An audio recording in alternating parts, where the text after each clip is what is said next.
এই দুটা মূল জাতীয় উৎসৱক লৈ আচলতে ৰংঘৰ হৈছিল।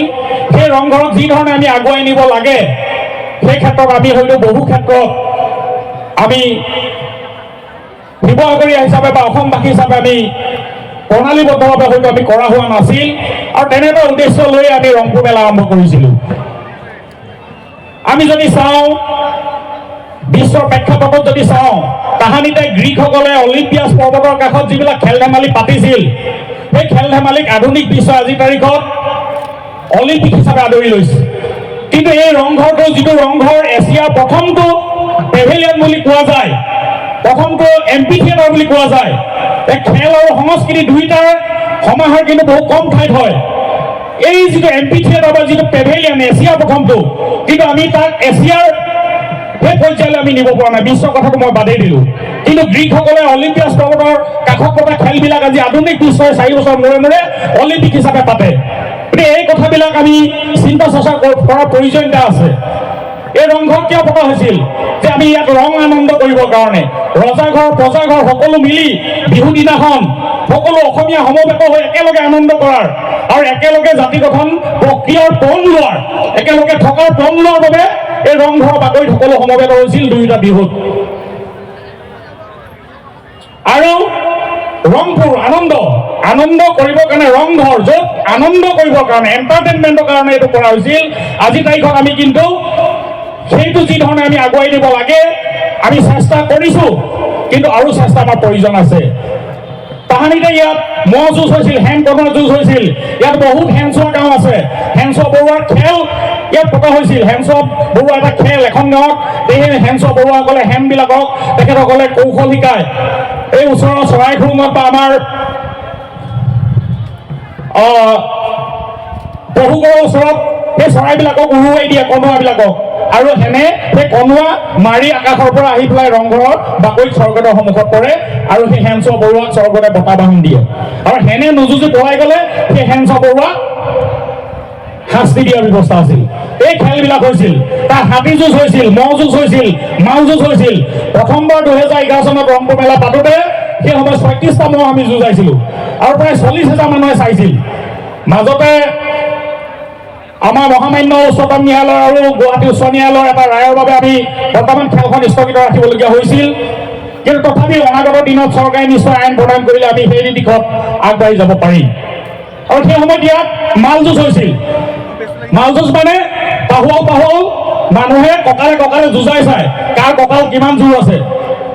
আৰু তাৰ কাৰণে আমি ইয়াতে এটা মিক্স মাৰ্চিয়েল আৰ্ট আনিব বিচাৰিছিলোঁ, যাতে এইটো সেই আগৰ কথাবিলাক নতুন ফৰ্মত যাতে আনিব পাৰোঁ।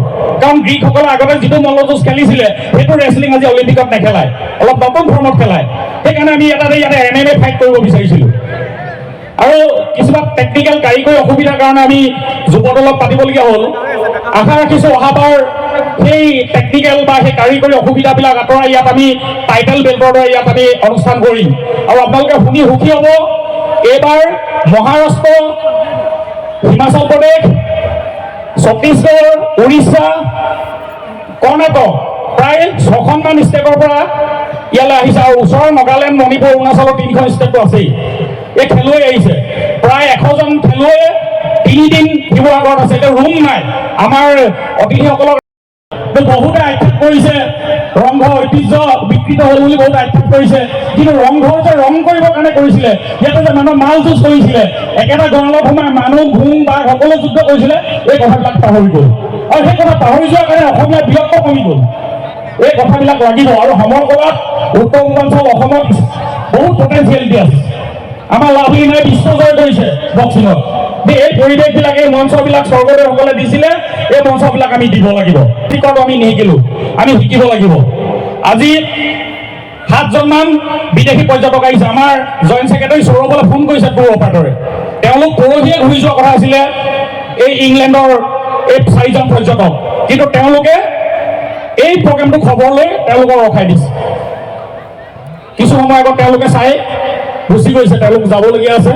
কিন্তু ঠিক তেনেধৰণে আমি এই কথাবিলাক যদি আগবাঢ়ে, পৰ্যটন মানচিত্ৰত ৰংঘৰৰ স্থান আছেই, ৰংপুৰ মেলাই আৰু এটা খোজ যদি আগুৱাই দিয়ে, আমাৰ ল'ৰাবিলাকে যিটো কষ্ট কৰি আছে সেই কষ্টত ক'ৰবাত কিঞ্চিতমান হ'লেও সাৰ্থক হ'ব বুলি আমি অনুভৱ কৰিছোঁ। মই দীঘলীয়া কথা ক'ব বিচৰা নাই, এইটো আমাৰ চিন্তা আগুৱাই দিছোঁ আৰু আজি 16টা বছৰে সমন্বয় আৰু সম্প্ৰীতি এনাজৰীক মূল মন্ত্ৰ হিচাপে লৈ আমি আগবাঢ়িছোঁ আৰু এই বিষয়টোক লৈ আমি আগুৱাই যাব লাগিব। তাহানিতে ইয়াত ৰং আনন্দ কৰাৰ লগতে জাতিটো একেলগে থকা পং লৈছিলে স্বৰ্গদেউসকলৰ দিনত, সেই পং আমি ল'ব লাগিব। আজি অসমীয়া সকলো ইয়াত গোট খাইছে, আমি আজি ৰং আনন্দ কৰি ফূৰ্তি কৰি ৰংঘৰৰ মান মৰ্যাদা ৰাখিম, লগতে অসমীয়া এক হৈ থকা আমাৰ ভাতৃত্ববোধ আৰু ঐক্যবোধটো শক্তিশালী কৰি ৰখাৰ পংটো আমি ইয়াত আজি ল'ম, সকলোৱে ল'ব লাগিব। আৰু আমাৰ পূৰ্বপুৰুষসকলে এই অসমখনক লৈ যি সপোন দেখিছিল, সেই সপোন নিশ্চয় নতুন প্ৰজন্মই আগলৈ কঢ়িয়াই নিব বুলি মোৰ বিশ্বাস আছে। আৰু মোৰ এটা আহ্বান আমাৰ শিৱসাগৰীয়া শ্ৰদ্ধা ৰাইজলৈ, এই অনুষ্ঠানটো টাইপাৰ কৰ্মীসকলে যদিও স্বেচ্ছাসেৱক হিচাপে কাম কৰিছে, আৰু অনুষ্ঠানটো আপোনালোকৰ অনাগত দিনত শিৱসাগৰ ৰাইজে অনুষ্ঠানটো আগুৱাই নিব লাগিব। ইতিমধ্যে ৰংপুৰ মেলাই প্ৰতিষ্ঠা লাভ কৰিছে, ইয়াৰ পৰা আগুৱাই নিয়াৰ দায়িত্ব ৰাইজৰ। গতিকে মই সকলোৰে চৰণত সেৱা জনাই আপোনালোকক অনুৰোধ জনাইছোঁ, অনাগত দিনত আপোনালোকে এই অনুষ্ঠানৰ অভিভাৱকত্ব গ্ৰহণ কৰি এই অনুষ্ঠানটোক আগুৱাই নিব। আৰু ইয়াত যিসকলে অনুষ্ঠানটো সফল কৰাৰ বাবে আমাক সহায় সহযোগিতা দিহা পৰামৰ্শ আগবঢ়ালে, মানসিক কায়িক আৰ্থিক সকলো দিশত সহায় কৰিলে, প্ৰত্যেকজনলৈকে মই শ্ৰদ্ধা আৰু কৃতজ্ঞতা জ্ঞাপন কৰিছোঁ। আৰু আমাৰ এই অনুষ্ঠানটো ৰাইজৰ মাজলৈ লৈ যোৱাত প্ৰচাৰ মাধ্যমে যি শক্তিশালী ভূমিকা গ্ৰহণ কৰিলে, মই প্ৰচাৰ মাধ্যমৰ প্ৰত্যেকজন সাংবাদিক ককাইদেউ বন্ধুক মই মোৰ আন্তৰিক ধন্যবাদ মই জ্ঞাপন কৰিছোঁ। উদযাপন সমিতিৰ হৈ আমাৰ বিশিষ্ট অতিথিসকলক মই ধন্যবাদ জ্ঞাপন কৰিছোঁ। আমাৰ বিভিন্ন স্থানৰ পৰা, অৰুণাচলৰ পৰা কালি আমাৰ সাংস্কৃতিক দল দি আহিছে, মই তেখেতসকললৈ আৰু আমাৰ যিকেইটা সাংস্কৃতিক দল আহিছে গোটেইকেইটা সাংস্কৃতিক দললৈ মই আন্তৰিক ধন্যবাদ আৰু শ্ৰদ্ধা জ্ঞাপন কৰিছোঁ। প্ৰতিযোগীসকলক মই ধন্যবাদ জ্ঞাপন কৰিছোঁ। এই অনুষ্ঠানৰ লগত জড়িত সকলোলৈকে আৰু উপস্থিত থকা দৰ্শকসকলক, আমাৰ যি বাণিজ্য মেলাৰ অংশগ্ৰহণ কৰা যিসকল আমাৰ বিপণী স্বত্বাধিকাৰী আছে, সকলোলৈকে মই আন্তৰিক শ্ৰদ্ধা আৰু ধন্যবাদ জ্ঞাপন কৰিছোঁ। অনাগত দিনত আৰু আমি যাতে ৰঙেৰে পৰিপূৰ্ণ কৰিব পাৰোঁ তাৰে আশা ৰাখিছোঁ। বৰ্তমান আমি ৰংপুৰ মেলা হিচাপে আৰম্ভ কৰিছিলোঁ, মাজতে আমি ৰংপুৰ মেলা উইণ্টাৰ ফেষ্টিভেল বা ৰংপুৰ মেলা শীত মহোৎসৱৰ যোগেদি বাহিৰলৈ নিয়াৰ প্ৰচেষ্টা কৰিছিলোঁ। ইয়াৰ পাছৰ বছৰ যাতে ৰংপুৰ মেলা উইণ্টাৰ ফেষ্টিভেলৰ পৰা ৰংপুৰ মেলা ইণ্টাৰনেশ্যনেল ফেষ্টিভেললৈ যাব পাৰোঁ, তাৰ বাবে সকলোৰে আশীৰ্বাদ বিচাৰি পুনৰবাৰ সকলোলৈকে মোৰ শ্ৰদ্ধা নিবেদন কৰি মোৰ বক্তব্য সামৰণি মাৰিছোঁ। ৰং বয় বয়, জয় অসম। সন্মানীয় সভাপতি ডাঙৰীয়াক ধন্যবাদ জ্ঞাপন কৰিছোঁ।